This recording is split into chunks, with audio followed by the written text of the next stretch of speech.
আমি তো ভালোবাসি তোকে, লেখিকা সালমা চৌধুরী।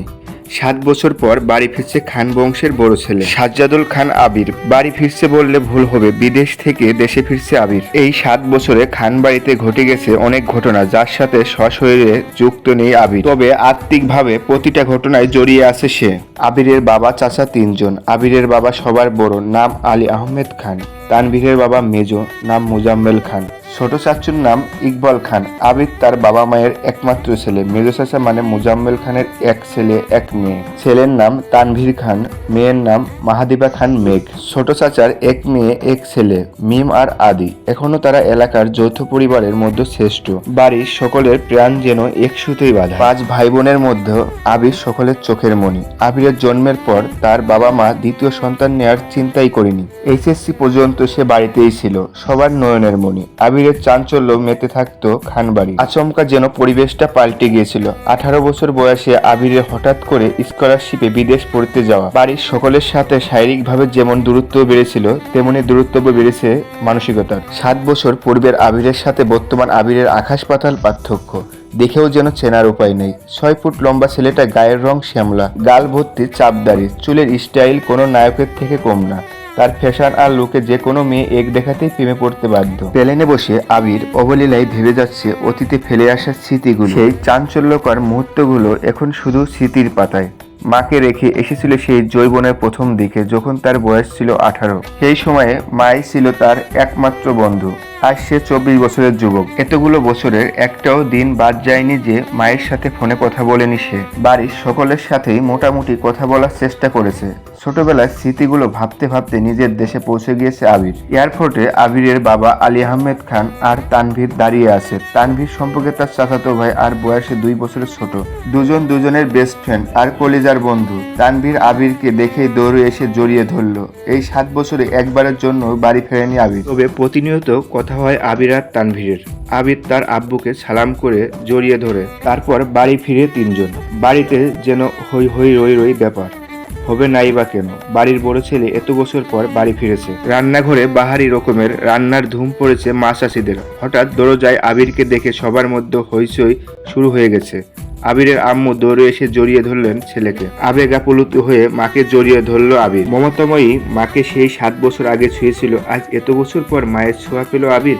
মা চাষিদের সালাম করলো, ছোপায় বসিয়ে ছেলেকে একের পর এক শরবত নাস্তা দিতে ব্যস্ত সবাই। এরই মধ্যে উদয় হলো মিম আর আদির। মিমের বয়স 14 বছর, তার ছোট ভাই আদির বয়স মাত্র 10 বছর। আদি এই বাড়ির সবচেয়ে ছোট। আবির যখন দেশ ছেড়েছিল তখন আদির 3 বছর হয়েছে মাত্র। ভিডিও কলে দেখতে দেখতে ভাইকে সে একটু একটু চিনে।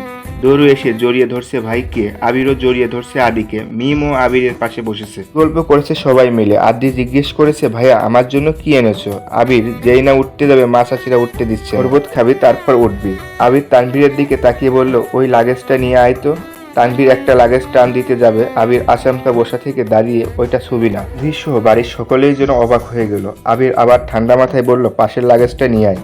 তানভীরও তার কথা মতো লাগেজ নিয়ে আসলো। লাগেজ খুলে যে যার মতো জিনিস বের করছে আর জিজ্ঞেস করছে, এটা কার, ওইটা কার। আবির শরবত খেতে খেতে উত্তর করছে, আদির জন্য বিদেশি দামি দামি খেলনা, মিমের জন্য ড্রেস, কসমেটিক বক্স, মা কাকিদের জন্য অনেক গিফট, তানভীরের জন্য মোবাইল, একটা ল্যাপটপ, অন্যান্য গিফট, আলাদা আর একটা ল্যাপটপ আছে। মিম জিজ্ঞেস করছে, ভাইয়া এই ল্যাপটপটা কার, এটা কি তোমার? আবির উত্তর দেয়, না এটা মেঘের। মেঘের মা হালিমা খান জিজ্ঞেস করলেন, মেঘের ল্যাপটপ কি দরকার বাবা? আবির, ওর তো এইচএসসি পরীক্ষা শেষ, সামনে অ্যাডমিশন টেস্ট আছে, অনেক কিছু জানার বা পড়ার দরকার আছে।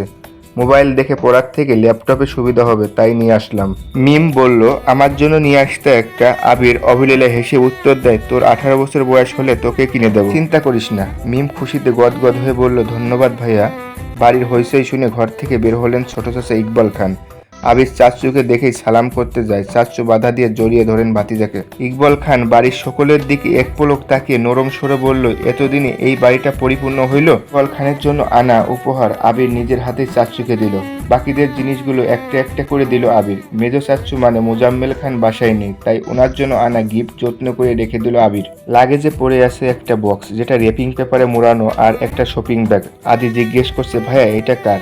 আবির ল্যাপটপের পাশে বক্স আর শপিং ব্যাগটা রেখে উত্তর করল, এগুলো মেঘকে দিয়ে দিও, আমি রুমে যাচ্ছি। ইকবাল খান এক পলক সবার দিকে তাকিয়ে জিজ্ঞেস করলো, মেঘ কোথায়?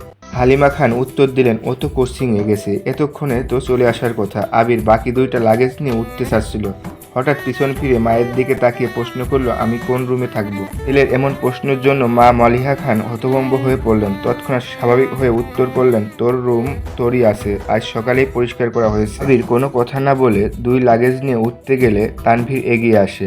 আমার দাও, আমি নিয়ে যাচ্ছি। আবির একটা লাগেজ তানভীরের দিকে এগিয়ে দেন, নিজে আরেকটা লাগেজ সযত্নে নিয়ে সিঁড়ি দিয়ে উঠতে থাকে। তৎক্ষণাৎ দরজায় এসে উপস্থিত হয় এই বাড়ির বড় মেয়ে মাহাদিবা খান মেঘ। মিম মেঘকে দেখে দৌড়ে এসে বলল, আপু আপু, আবির ভাইয়া এসেছে। মেঘ সিঁড়ির দিকে তাকায়, লম্বা স্বাস্থ্যবান সুপুরুষ দেহি একজন হাতে লাগেজ নিয়ে সিঁড়ি দিয়ে উঠছে, শুধু পিছনটা দেখা যাচ্ছে। মেঘ ভিতরে ঢুকে সবার হাতে গিফট দেখে এদিক সেদিক তাকায়। তৎক্ষণে আবির নিজের রুমে চলে গিয়েছে। মেঘের মা হালিমা খান মেয়ের দিকে এগিয়ে এসে, তোর জন্য গিফট এনেছে। মেঘ তাকিয়ে বলে, কি গিফট? সোফায় রাখা ল্যাপটপের দিকে চোখ পড়ে মেঘের, ছুটে যায় ল্যাপটপের কাছে। এটা কি আমার? মিম বলল, হ্যাঁ আপু, এটা তোমার। বক্সটা শপিং ব্যাগটাও। ল্যাপটপটা ঘুরিয়ে ফিরিয়ে দেখছে মেঘ, যেন আকাশ কুসুম কিছু পেয়ে গেছে। তারপর শপিং ব্যাগটা একটু খুলে দেখলো দুইটা ড্রেস মনে হচ্ছে।